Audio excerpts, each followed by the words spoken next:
investigating Babylon Part 4.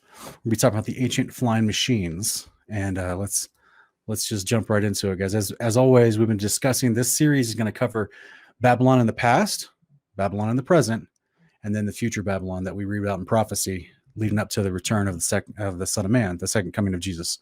So tonight we're still building a good foundation so we can understand this prophecy that we get to in the future.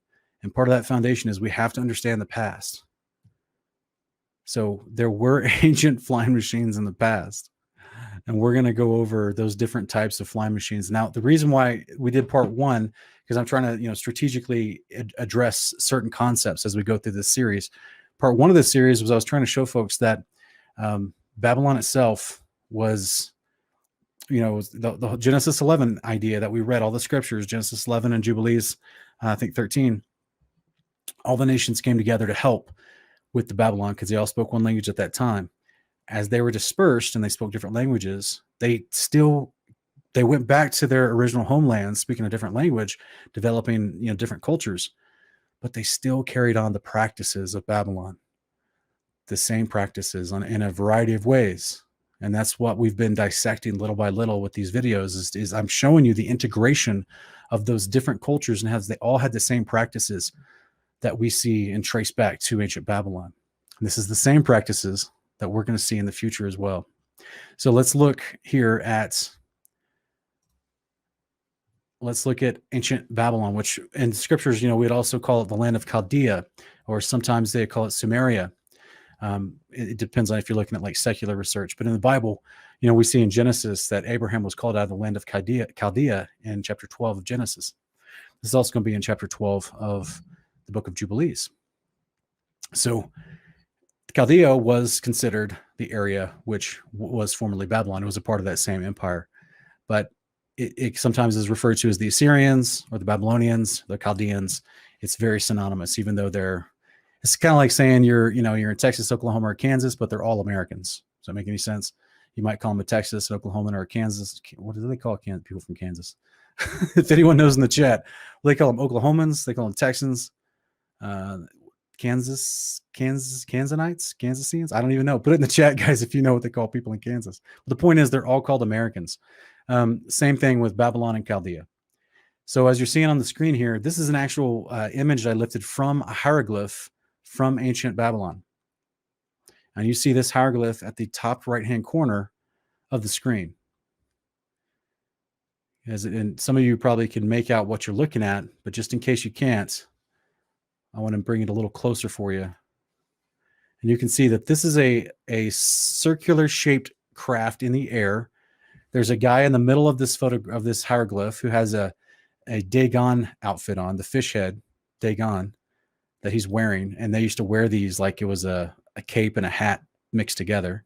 It was the mitre.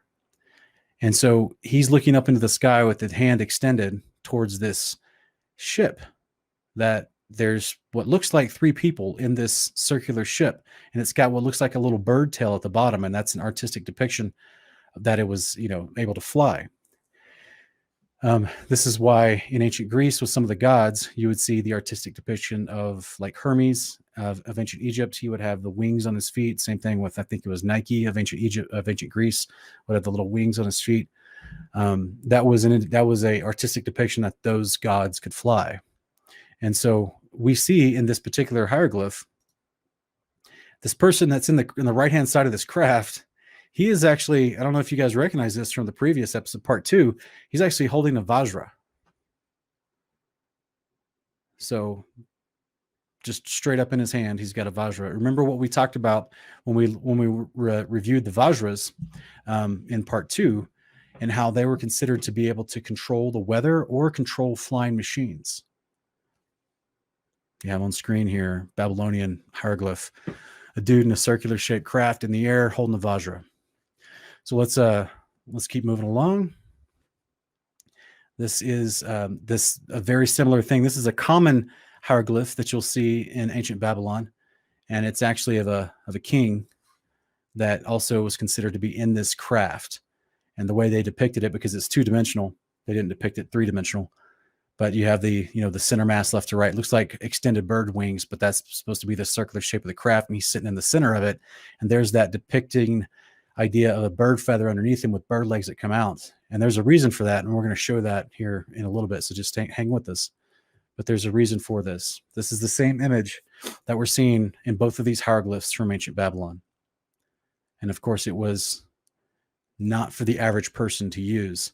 In the laws of the Babylonians, the Hakata, I don't know if I said that right, unambiguously states that the privilege of operating a flying machine is great. The knowledge of flight is among the most ancient of our inheritances, a gift from those upon high. We received it from them as a means of saving many lives. So this is in the Hammurabi, the laws of the Babylonians, Babylonian law code, and other commentary on ancient culture from it's a deeper study in itself, but this is a quote from their ancient texts. They're literally telling you they had flying machines. Now, this is not aliens, guys. This is not what the History Channel and Ancient Aliens tries to take this information, and they want to impose onto it the narrative of outer space aliens coming down and giving mankind this knowledge. It's not. You don't need all those aliens. As Alex Jones says, they're not from outer space. They're interdimensional. Yeah, it's they're not outer space aliens. They're just simply, like we've talked about before, these are the information that was passed down from the Watchers, the rebellious angels from before the flood, and they picked up on some of this information after the flood, and we went over that in two different times. But last week, as well, in part 3, we went over that as well as we looked at the post-flood giants. So this is yeah, Windfeather, you're right that our Earth's history, I mean, there's so much fun stuff that would help us understand things better, but the people that control history and control the textbooks, they want to push a certain narrative, and so they have to ignore this history. It's all out there, guys. It's all out there to find and research, especially with the internet these days. You just have to be able to, be careful and line it up carefully as possible. So here we have from the Babylonian ancient texts talking about the privilege of operating a flying machine, and that privilege and that ability was given to them as an inheritance from their forefathers, and it was, they claimed it was to be made as a means of saving many lives. So let's keep going. If I get my mouse to work. All right, so that was Babylon. Let's look at India. India gets even crazier. Okay, guys, it gets even more obvious. So in ancient India, it's very common and well known that they had flying crafts everywhere. It's very commonly well known, and we're going to go into that. I mean, there is no guessing. There is no, that hieroglyph could have been something else. You're just making that up, Sean. Like, guys, it's literally in their writings. It's everywhere. This was something that's called a vimana, and this is an ancient Indian craft. This particular one's called a shakuna. I don't know if I'm saying that right, but this particular craft, as you can see, it has a schematic. There's a bunch of Sanskrit writing all around it, but there's a schematic on the front lower side of it that you see. There's circular shapes inside made of wood, and that this thing flew through the air, no problem. And the reason why it's showing as a tilt is because that was one of the ways that it had propulsion. So in ancient Sanskrit, the ancient language of ancient India, vimana means measuring out or to transversing. So it literally means to transverse, to go from one place to another. The Bowden Professor of Sanskrit at Oxford University in England in 1890, he translated the word vimana as the chariot of the gods, because that's what he understood it to be in all their texts. In one of their ancient texts, it says, at Rama's behest, these are referring to different gods from ancient India, the magnificent chariot rose up to a mountain of cloud with a tremendous din. Another passage reads that Bhima flew with his vimana on an enormous ray, which was as brilliant as the sun and made a noise like the thunder of a storm. Does that sound rocket powered to you guys? You got a bright light coming out of the bottom. Sounds like thunder. Does that sound like rocket power to you guys? Some sort of propulsion system? We're going to go over the possible propulsion systems here in a few minutes, so stick with us. Here's some different depictions of ancient vimanas from ancient India. And in the Sanskrit, the ancient book of Samarangana Sutrahara, I think I said that right. very difficult. It is written, strong and durable must the body of the Vimana be made, like a great flying bird of light material. Inside, one must put the Mercury engine with its iron heating apparatus underneath. By means of the power latent in the Mercury, which sets the driving whirlwind in motion, a man sitting inside may travel a great distance in the sky. The movements of the Vimana are such that it can vertically ascend, it can vertically descend, moving slanting forwards and backwards. That was why that earlier Vimana we just saw was kind of tilted to the side. It's slanting forward as it's moving through the air. With the help of the machines, human beings can fly in the air, and heavenly beings can come down to Earth. Heavenly beings can come down to Earth? We'll get to that in future episodes, guys. The Pushpaka Vimana was a gigantic plane the size of a large city, entirely capable of holding unlimited numbers of people, as explained from Professor D.K. Kanjilal's observation of the Matsya Purana. Matsya Purana. I can't say it, guys. I don't speak broken Sanskrit or Hindi. But this was the idea that they had Vimanas so large, the larger ones they called Pushpakas. And this held a large amount of people. Okay, these are huge. Huge. Yeah, the blood saves. This is something that we're going to talk about, and like I just read from the descriptions of the ancient Vimanas, that they could just ascend vertically and descend vertically, and then they would tilt forward as they transversed. So we all know what that aerodynamic maneuvering looks like. We've all seen movies. We've all seen that before. We're going to get to that here in a little bit.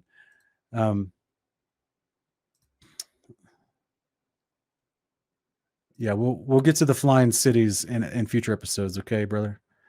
But yeah, there's this is ancient India's writings, depictions, and drawings. Okay, guys, it doesn't get more clear than this. Now, what I love about these are different types of Vimanas. One looks like an actual bird with wings and a tail. Do you recognize that tail? That tail look familiar from what we saw from the Babylonian flying machines? But here's like an aerial view of the different floors that would be inside. And the reason why it's circular like this, we're going to go over that in a minute. But there was definitely, as you can see from the Tripura Vimana right next to it on the right-hand side, they were all circular. Oh, sorry. They were all circular in their base interior for a reason, because that's where the actual quote-unquote engine, like we read earlier, the Mercury engine that heated the metal, that's exactly where that was. This is why at some point there's a vertical section that has a circular plane to it. Just like on the right-hand side, the yellow Vimana, there's multiple stacks of circular ability. So this is where you may have multiple engines inside. Here's an ancient depiction of Vimanas with ancient gods flying in the sky. This one's more like a Pushpaka, has a big one. And those gods are not normal size, by the way. This is on a rock found in ancient India. Then you also have a comparison to one of the Vimanas we've already looked at. If you look at the base of it, you've got the circular engine capacity. And then above, you'd have storage levels. And these storage levels would house people. So they literally had, the ability to carry and transport people. These are ancient writings of a Shakuna Vimana from the past. And this one even had a little tail. Now, the reason why I would have a little tail that they probably designed to look like a bird or a swallow's tail is because that helps with aerodynamics.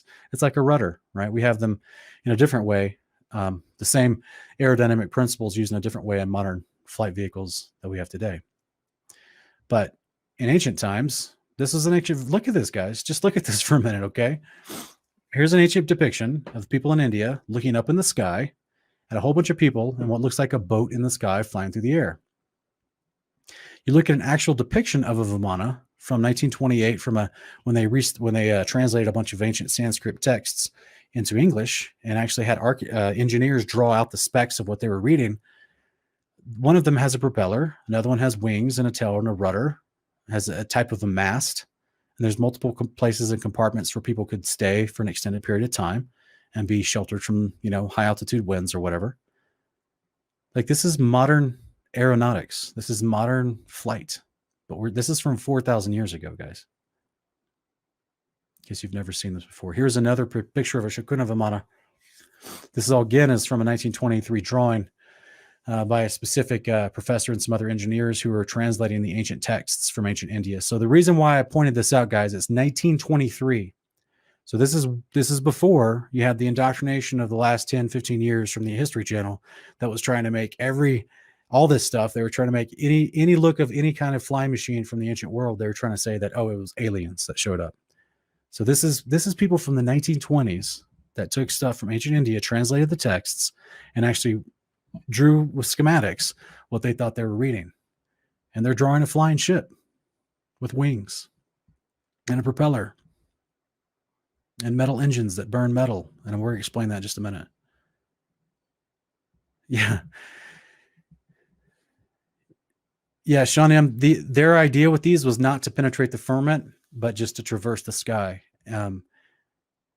Oh, I'm sorry, I hit the wrong button. That was Sean M.'s statement. But certain end, you're right. Advanced airships that would blow us out of the water. Yeah, as far as we're going to get there, I personally, and we'll see at the end of this presentation, I personally think many of these airships are being replicated today. We already have this technology. They've already figured it out. They're just not going to release to the public. So, I mean, we do have a highly advanced aircraft. They just maneuver in a different way of single point propulsion or with a gyrocopter, whereas these had a sense of floating, very different type of aerodynamics and propulsion, flight propulsion. All right, so if we continue here, this is the big question a lot of people ask is, what is powering these crafts? And this is why I had this quote earlier from ancient texts from ancient India, from that same doctor that I quoted, where he talks about how they flew with his Bhima flew with his Vimana on an enormous ray, which was as brilliant as the sun and made noise like the thunder of a storm. Well, there's a reason for that. And many people believe it was because of cinnabar. So cinnabar is an actual mineral that's extremely dangerous. It's mined in multiple places around the world. And cinnabar is a mercury sulfide. So some of the ancient texts from ancient India, I didn't have time to put them all on screen tonight, guys, but it actually talks about how they would power these crafts with mercury and quicksilver. Quicksilver is also a word for mercury. And also sometimes they would mention honey, which I don't know how they used it. I don't know how that works, but that's crazy. To me, that throws in like a whole different mindset of like a land flowing with milk and honey. So the ancient Indians, they talked about cinnabar and because it was basically an elemental mineral that you could mine from the earth, but it held mercury inside of it. So my wife will probably love this portion because she's a rock hound. She's a rock nerd. Cinnabar is the absolute most harmful mineral to handle on the earth. It is the world's fundamental wellspring of mercury, and it's been mined subsequent to Neolithic times. It means a long time ago they've been mining this stuff. It was found in tombs of ancient Egyptians and Mayans and the Chinese, and it was mined from Egypt and Italy, Southeast Asia, ancient Greece, and Assyrian Babylon areas within those kingdoms. Isn't this crazy? So here is here's an actual video. We're gonna skim through this video. This is someone that's gonna be taking and creating from cinnabar. He's gonna be pulling the mercury out of it. Okay, so we'll skip through a little bit of this. So he's gonna be pulling mercury metal out of this mineral cinnabar. And he goes through, I'm not going to actually have you watch it all, but he goes through the motions and shows you the chemical process that he does. He heats it up. So you see he's got it on a stove. He's going to heat it up. Now he's going to take some cinnabar and he's going to use, a different chemical means while he's heating it up. Guys, this is just a version of chemistry, basically. And he goes through and he shows you how he can pull out the mercury from this red cinnabar that he heats up. I'm going to skip through some of this to go through some of it quicker if we could. It's a process. This dude's doing it in his garage. Okay. This is in his garage. This isn't something that you need. Like this is something that anybody could do with these base minerals. And suddenly, boom, he's got mercury, liquid, what they used to call quicksilver. he's got liquid mercury. He's extrapolated from this process, this chemical process, from the cinnabar. You see, he's wearing the gloves because it's dangerous. It's harmful. But here he is. He's got it, taking a picture with his iPhone. So that's wild. Let's see if I can go. 1 second, guys. So mercury is highly combustible when it's mixed with water and ammonia. So think about this, guys. If they're mining cinnabar from the ancient Southeast, which is where India was, also from ancient Egypt, which was what we're going to go into Egypt's version of how they had flying machines as well. Also from geographical areas inside the kingdom of ancient Assyria and Babylon and in Greece. All of these that we've talked about in the past 3-4 weeks, in the past 3-4 series of this episode, where we talked about how they're all connected with their activities, their behaviors. And this is just another one of them. They're all mining cinnabar from these areas, and they all have flying machines. Only ancient India's texts tell us that it was a result of mercury, which we consequently can pull from these minerals in all these areas. But when we know that it becomes combustible, when you mix it with ammonia and water, guys, ammonia, obviously water is abundant. You can find water anywhere, but ammonia is something that you can get naturally from vegetation, from different things in the earth, from animal produce. I mean, like they use it in fertilizers.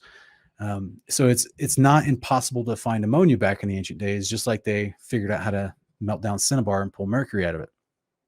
So is this an easier, if anyone's in the chat that works with, in any way in the oil field or oil industry, that works any kind of chemistry of creating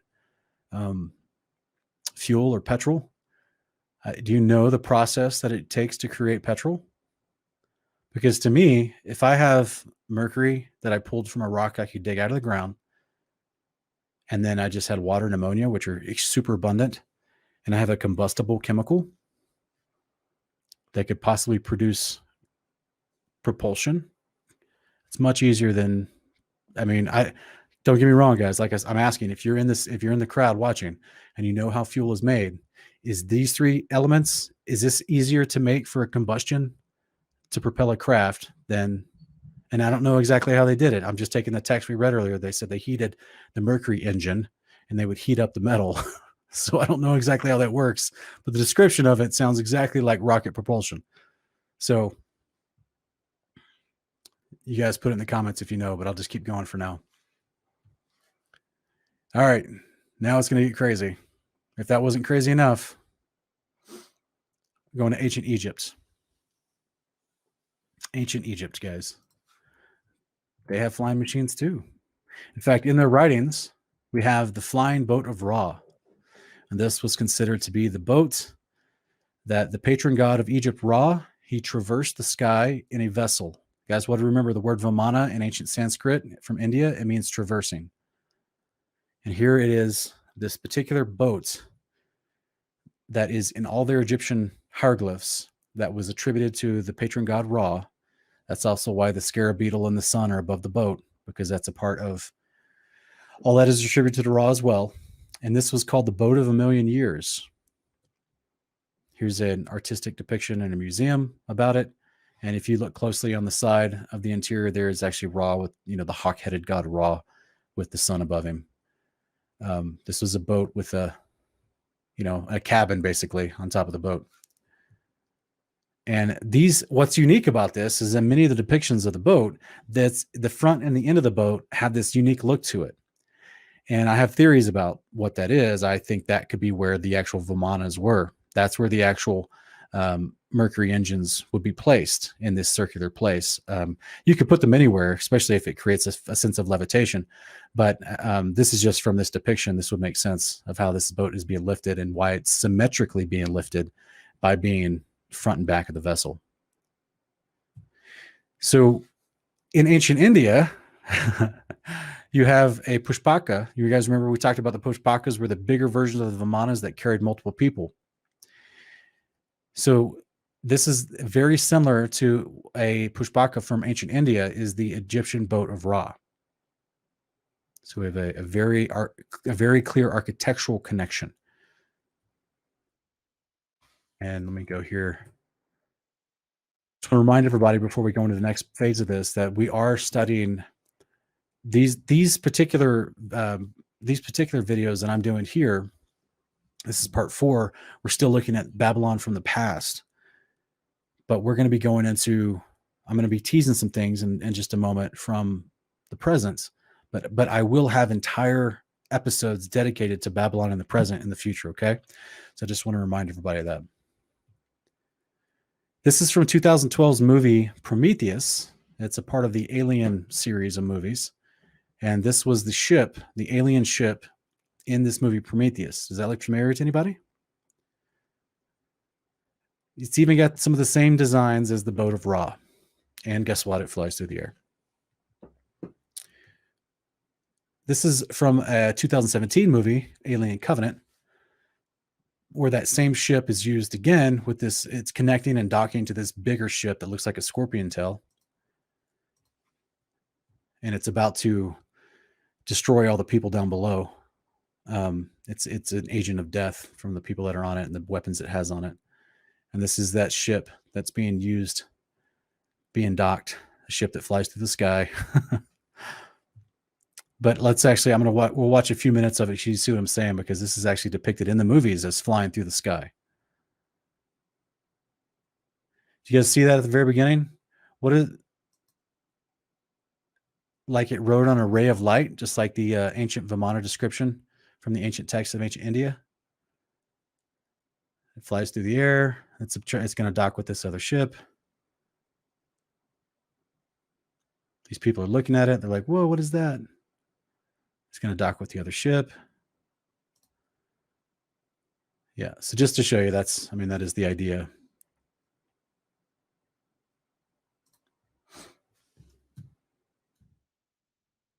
One second, guys. All right, so that's that movie obviously is science fiction, okay, guys? Here's real life, modern day aeronautics, advanced aeronautics. This is the Air Force in the 1950s producing a craft, circular in shape. And this is real life, guys. This is when we see modern day activities matching ancient descriptions from artwork and from texts. This is from the 1950s, and the Air Force, the U.S. Air Force. They had a circular craft that was built by a Canadian company. The idea was to have an unusual flight path. And we're going to see how this design is very, very unique. Look at this. You guys, does this look familiar? Do y'all remember what we just looked at from the ancient Babylon? Does this look familiar? Look at this. Look at the side profile. You got a guy sticking up the edge in the middle of a circular shape. It's a hovercraft. It can fly. It wasn't too great. Now that was, of course, what they tell you. They tell you that it can only go like 30 feet high and it couldn't go very fast, only like 40 miles an hour. They were trying to design it to go 10,000 feet and fly at hundreds of miles an hour, but they claimed they didn't achieve that goal and that they abandoned the project. I highly doubt that. So here's an actual quick video. We can watch some of their testing, basically, of this craft, just to show you that this thing is not touching the ground. Literally was designed and put together for vertical takeoff and landing, and to reach high speeds. And they did all kinds of tests that they actually filmed for us to watch. This doesn't get any more obvious, in my opinion. This is right in our face. They released this to the public to be seen. And this was in the 1950s. You think they have anything better now? I do. So this is a 1996 craft, or 1988 craft of a flying car with the exact same shape and design. This was reported by Dan Rather on CBS. I would watch anyone other than Dan Rather. So this is a science expo showing a blimp-like structure. We all know what blimps are.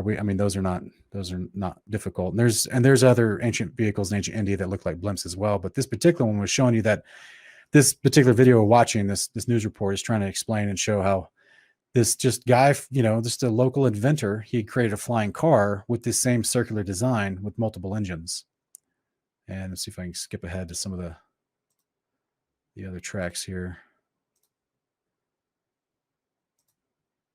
So if you saw this thing flying around, what would you think? If you're someone in the past and someone just jumped in this and took off and flew to the next town, just like the ancient text says, it'd be a great responsibility to use one of the flying machines. And yes, Dennis Love, yes, that's propeller driven. Absolutely. This is why I read earlier from the text from ancient India that they had they were heating up the metal, using it with the mercury, some form of combustion that was creating the propulsion for them. So yes.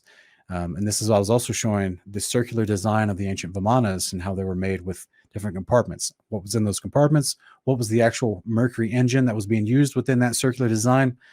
No way to tell. Was it a similar style engine as this guy's put propeller driven engines inside of this circular craft? No way to tell.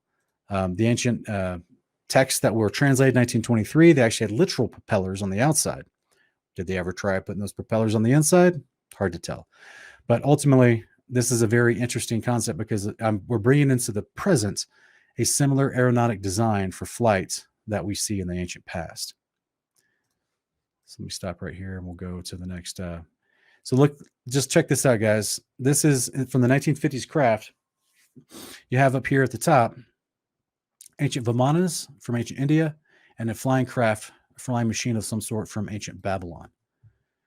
This is the circular fashion in both occasions from India to Babylon. And then we have one of the larger Vimanas here on the left-hand side that would have that same plane of circular fashion inside of it as depicted in the schematics above. But it's the same circular fashion to be outside this pilot in this experimental craft from the 1950s, except when the ancient Vimanas that were called Pushpakas, these bigger ones, you would just, like a ziggurat, you just put them on top of each other and compound your lift. I'm not an engineer, but it seems very plausible to me. So plausible that the Air Force is trying to replicate these concepts. Just in case people are forgetting, as we talked about in series 1, in part 1 of this series, people are saying, yeah, but Sean, like that, I mean, are you sure you're not just extrapolating too much? Are you sure you're not just kind of, assuming too much of the ancients? I mean, they were just primitive people, right? They're just why are they still carving on rocks back then? They're so primitive. These are the same people that built the Tower of Babel. Do you believe our Bible or not? This is the question I would have for folks that want to so quickly dismiss technology from the ancient world. We can't replicate the Tower of Babel today. Look at this picture here on screen. The tallest building in the world, the Burj Khalifa, currently built. There's other taller ones under construction. But as of right now, the Tower of Babel is much, much taller than the tallest building we ever built so far. And this isn't truly even the best depiction of the Tower of Babel. It was, according to Book of Jubilees, it was taller than that, 1.6 miles tall, which would be 3 times the Burj Khalifa instead of 2 times. So this, as a loving reminder to everybody, we can't act like these guys were just living in caves. That's the evolutionary indoctrinated learning that we've received from state-funded education. They want us to think that these people were just barely figuring out language and they were just living in caves, even though there's a ton of secular research and historical, anthropological, and paleontological and archaeological evidence and information and lectures and books about all of these ancient cultures. In one hand, they say these ancient cultures were had all these features and benefits. In the other hand, they say they just crawled out of caves. In fact, if you research history, you'll see about 4,000 years ago, they're baffled because they can't figure out the etymology of languages and why it seemed to explode 4,000 years ago, because they won't acknowledge Genesis 11. And they also are baffled, which is willful self-denial in my opinion, because they won't actually acknowledge that there was extremely advanced civilizations To me, this is what the History Channel's version of Ancient Aliens is trying to do. They're trying to come in now after 70, 80 years of public indoctrination to tell people that they came from monkeys and that, man's been around for 100,000 years. And, oh, only about 10,000 years ago did we start figuring out how to make the wheel and how to actually have civilization of some sort. And then it didn't really get very good until, so they come in with this lie, right? That's completely backwards from what the scriptures say. But in the last 10 to 15 years, they come in with this narrative, fusing the alien concept in there and try to say, well, maybe they were more advanced, but they got that advancement from aliens. So they're still pushing a lie outside of the scriptural context. There are no aliens. There's no outer space. There's a firmament that was created over the earth that encapsulates us. And the Father, the creator of all things, and his angels, they live on layers of the firmament above our layer, above us. It's a very systematic, well-engineered, and very logical model of creation. So as a result of our brains coming to this information, it seems outstanding, right? It seems sensational, as a lot of our antagonists like to say. It's hilarious. We do like hundreds of videos on the foundations of Scripture and the gospel of the kingdom and the Torah, but yet we're still, I do a couple of videos like this and people still want to tell me that we're dealing in sensation. It's hilarious. But the idea here is in our modern minds, it can be difficult to look at this information and say, these guys, like we're way beyond even where we are as the average culture. Yes, we have indoor plumbing, we have air conditioners in our car, right? We have that, but the ancient people had their own versions of technology, and some of them far out exceed ours. This is one of them. They had flying machines. So yes, we have flying machines. Don't get me wrong. We have very sophisticated flying machines, but I challenge you that they had them much longer than we've had them. And they had them very early on in history.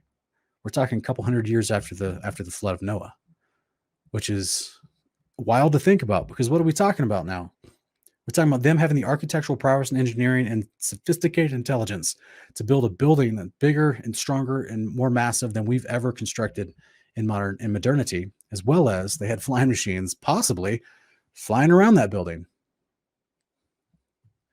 So this is why, at the same time, you have Abraham.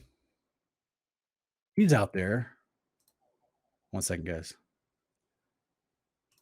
Let's see if I can get this going. Okay, sorry. You have Abraham. He's out there living during the midst of all this stuff.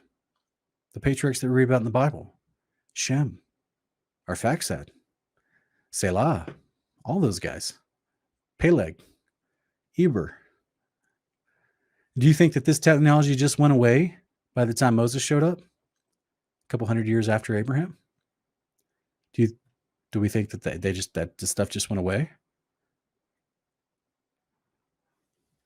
So we're gonna continue diving into the history of ancient Babylon in further series, and we're gonna have another episode on the past, because it's leading us into present day Babylon, and we're still building a strong foundation for all these concepts and ideas, so that when we get to the prophecy part about future Babylon, it all will be very, very clear, and we can understand why the scriptures speak as they do. That's the goal, is for clarity.